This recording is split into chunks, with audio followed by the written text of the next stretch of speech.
Good morning. I am Micaela Gatchalian together with John Clifford Formanes, and we will discussing about topic number 7, water resources.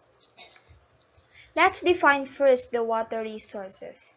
Water resources are sources of water that are useful or potentially useful to humans. Uses of water include agricultural, industrial, household, recreational, and environmental activities. Virtually all of these human uses requires fresh water. 97% of water on the earth is salt water, leaving only 3% as fresh water, of which slightly over two-thirds is frozen in glaciers and polar ice caps. The remaining unfrozen fresh water is mainly found as groundwater, with only a small fraction present above ground or in the air. Fresh water is steadily decreasing because of the water pollution. When water is polluted, it not only harms the environment, the aquatic creatures, but also human health. There is about 70% of untreated industrial waste is dumped into freshwater bodies in most developing countries, thereby polluting the usable water supply, which is unsafe for drinking, bathing, fishing, and swimming. Awareness of the global importance of preserving water for ecosystem services has only recently emerged, as during the 20th century, more than half the world's wetlands have been lost along with their valuable environmental services. Biodiversity-rich freshwater ecosystems are currently declining faster than marine or land ecosystems. Let's move on to the sources of fresh water. First, we have surface water. Although the only natural input to any surface water system is precipitation within its watershed, the total quantity of water in that system at any given time is also dependent on many other factors. These factors include storage capacity in lakes, wetlands and artificial reservoirs, the permeability of the soil beneath these storage bodies, the runoff characteristics of the land in the watershed, the timing of the precipitation, and local evaporation rates. All of these factors also affect the proportions of water lost. Human activities can have a large and sometimes devastating impact in these factors. Humans often increase storage capacity by constructing reservoirs and decrease it by draining wetlands. Humans often increase runoff quantities and velocities by paving areas and channelizing stream flow. The total quantity of water available at any given time is an important consideration. Some human water users have an intermittent need for water. Nevertheless, over the long term, the average rate of precipitation within a watershed is the upper bound for average consumption of natural surface water from that watershed. Natural surface water can be augmented by importing surface water from another watershed through a canal or pipeline. It can also be artificially augmented from any of the other sources listed here. However, in practice the quantities are negligible. Humans can also cause surface water to be lost through pollution. Second, we have under-river flow. For many rivers in large valleys, this unseen component of flow may greatly exceed the visible flow. The hyporheic zone often forms a dynamic interface between surface water and true groundwater, receiving water from the groundwater when aquifers are fully charged and contributing water to groundwater when groundwaters are depleted. This is especially significant in karst areas where potholes and underground rivers are common. The third one is groundwater. Subsurface water can be thought of in the same terms as surface water: inputs, outputs, and storage. The critical difference is that due to its low rate of turnover, subsurface water storage is generally much larger compared to inputs than it is for surface water. This difference makes it easy for humans to use subsurface water unsustainably for a long time without severe consequences. Nevertheless, over the long term, the average rate of seepage above a subsurface water source is the upper bound for average consumption of water from that source. The natural input to subsurface water is seepage from surface water. The natural outputs from subsurface water are springs and seepage to the oceans. If the surface water source is also subject to substantial evaporation, a subsurface water source may become saline. This situation can occur naturally under endorheic bodies of water, or artificially under irrigated farmland. In coastal areas, human use of a subsurface water source may cause the direction of seepage to ocean to rivers, which can also cause soil salinization. Humans can also cause subsurface water to be lost through pollution. Humans can increase the input to a subsurface water source by building reservoirs or detention ponds. Fourth, we have desalination. Desalination is a process that takes away mineral components from saline water. More generally, desalination refers to the removal of salts and minerals from a target substance, as in soil desalination, which is an issue for agriculture. Salt water, especially seawater, is desalinated to produce water suitable for human consumption or irrigation. The byproduct of the desalination process is brine. Desalination is used on many seagoing ships and submarines. Most of the modern interest in desalination is focused on cost-effective provision of fresh water for human use. Along with recycled wastewater, it is one of the few rainfall-independent water sources. Fifth, we have frozen water. Ice is water in its frozen solid form. Ice often on lakes, rivers, and the ocean in cold weather. It can be very thick or very thin. It occurs as frost, snow, sleet, and hail. Water will freeze at 0 degrees Celsius, 32 degrees Fahrenheit. Once it gets close to its freezing point, water molecules begin to expand. This is why freezing water can burst even the heaviest of metal pipes in the winter. Let's move on to the uses of fresh water. Uses of fresh water can be categorized as consumptive and non-consumptive, sometimes called renewable. A use of water is consumptive if that water is not immediately available for another use. Losses to subsurface seepage and evaporation are considered consumptive, as is water incorporated into a product such as farm produce. Water that can be treated and returned as surface water, such as sewage, is generally considered non-consumptive if that water can be put to additional use. First, we have agricultural. It is estimated that 69% of worldwide water use is for irrigation, with 15 to 35% of irrigation withdrawals being unsustainable. Irrigation methods such as furrow and overhead sprinkler irrigation are usually less expensive, but are also typically less efficient because much of the water evaporates, runs off, or drains below the root zone. Other irrigation methods considered to be more efficient include drip trickle irrigation, surge irrigation, and sprinkler irrigation.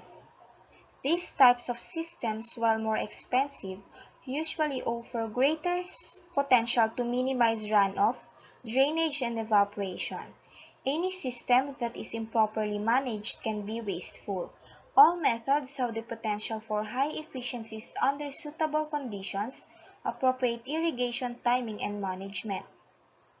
One issue that is often insufficiently considered is salinization of subsurface water. Aquaculture is a small but growing agricultural use of water. Freshwater commercial fisheries may also be considered as agricultural uses of water, but have generally been assigned a lower priority than irrigation. As global populations grow, and as demand for food increases in a world with a fixed water supply, there are efforts underway to learn how to produce more food with less water. Through improvements in irrigation methods and technologies, agricultural water management, crop types, and water monitoring. Second, we have industrial.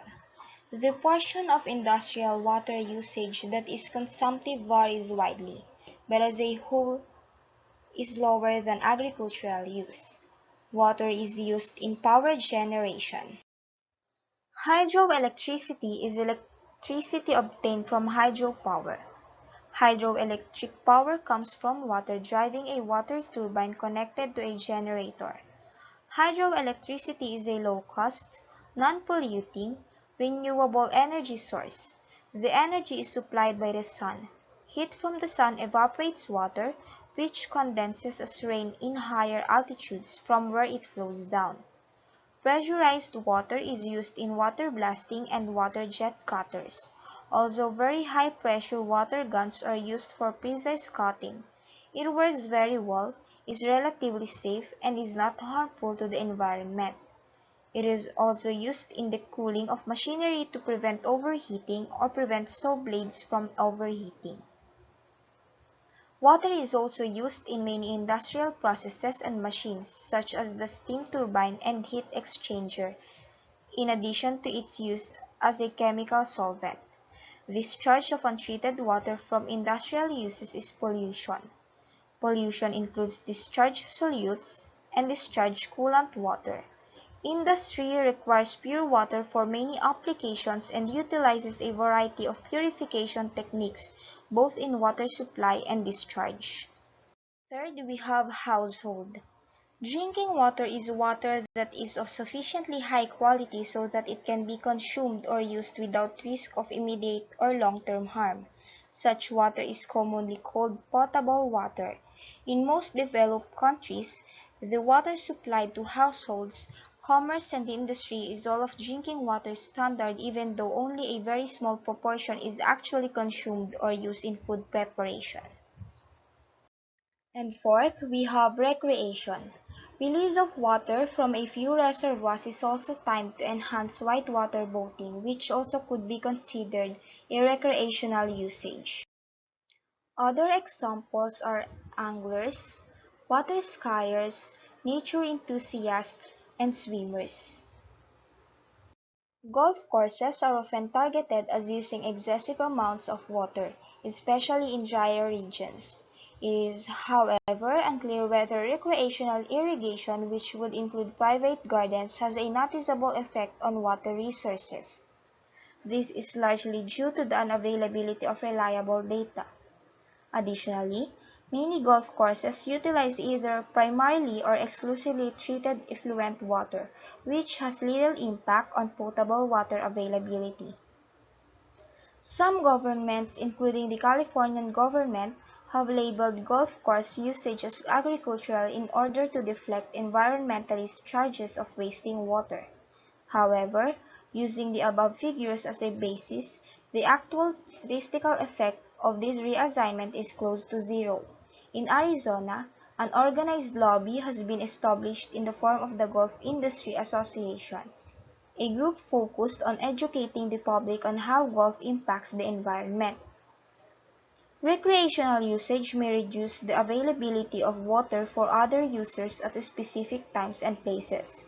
For example, water retained in a reservoir to allow boating in the late summer is not available to farmers during the spring planting season.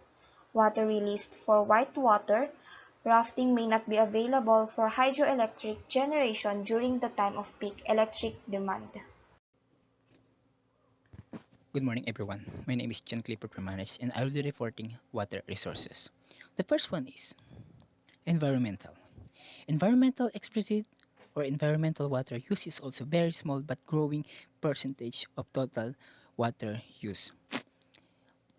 Environmental water usage includes artificial wetlands, artificial lakes intended to create wildlife habitat, fish ladders, and water releases from reservoirs timed to help fish spawn. Like recreational usage, environmental usage is non-consumptive but may reduce the availability of water.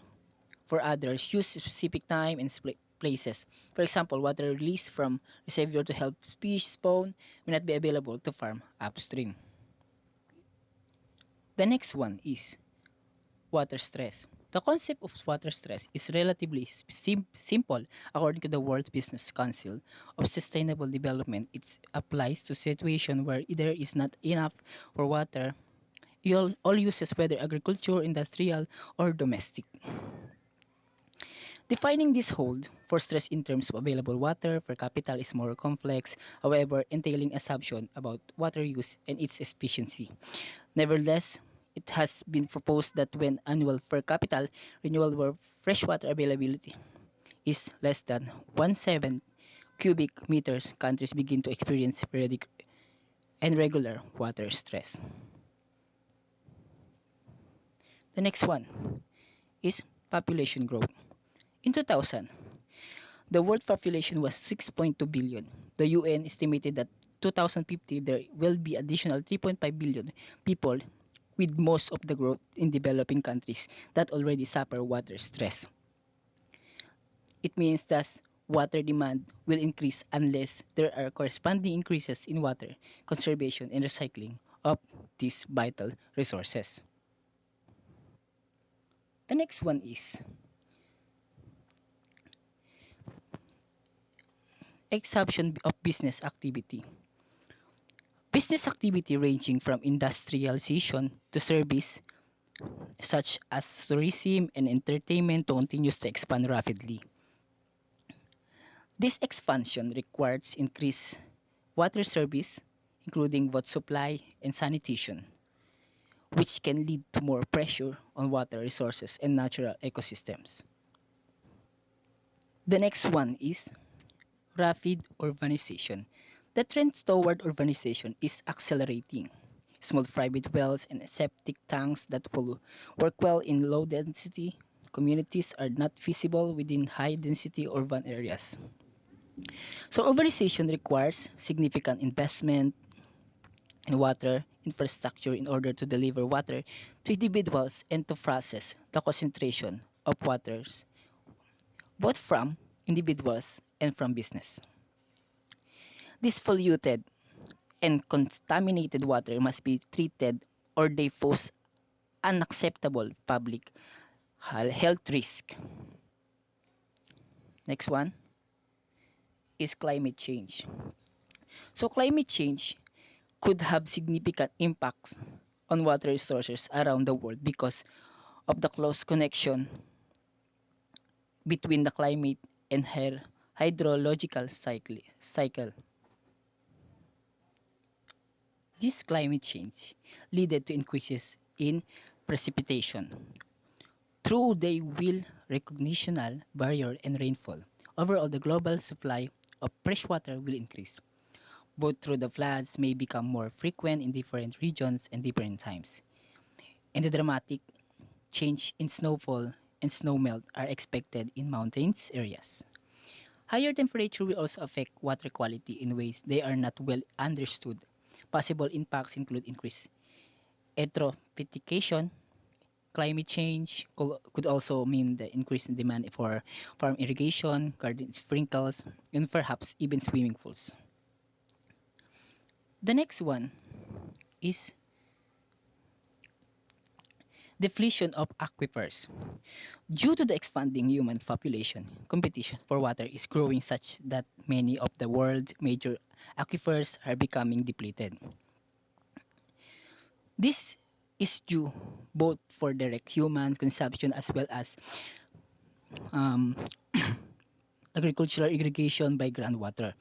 Millions of pumps of all sizes are currently extracting groundwater throughout the world. Irrigation in dry areas such as northern China and India is supplied by groundwater and is being extracted and at an unsustainable rate. The next one is pollution and water protection. Water pollution is one of the main concerns of the world today. The governments of many countries have striven to find solutions to reduce this problem. But many pollutant treated water supplies, but the most widespread, especially in underdeveloped countries, is the discharge of raw sewage into national waters. This method of sewage disposal is the most common method of underdeveloped countries, but also is prevalent in quasi-developed countries such as China, India, and Iran. Sewage, sludge, garbage, and even toxic pollutants are all dumped into the water. Even the sewage threat problem still arise. Treated sewage forms sludge, which may be placed in landfills, spread out on the land, incinerated, or dumped at sea. In addition to sewage, non-point source pollution such as agricultural runoff is a significant source of pollution in some part of the world. The next one is water and conflict. The only known example of an actual interstate conflict over water took place between 25 and 2350 BC between the Sumerian states and Lagash and Umma. And yet, despite the lack of evidence of international wars being fought or fight over the water alone, water has been the source of various conflicts throughout history. When water scarcity causes political tension to arise,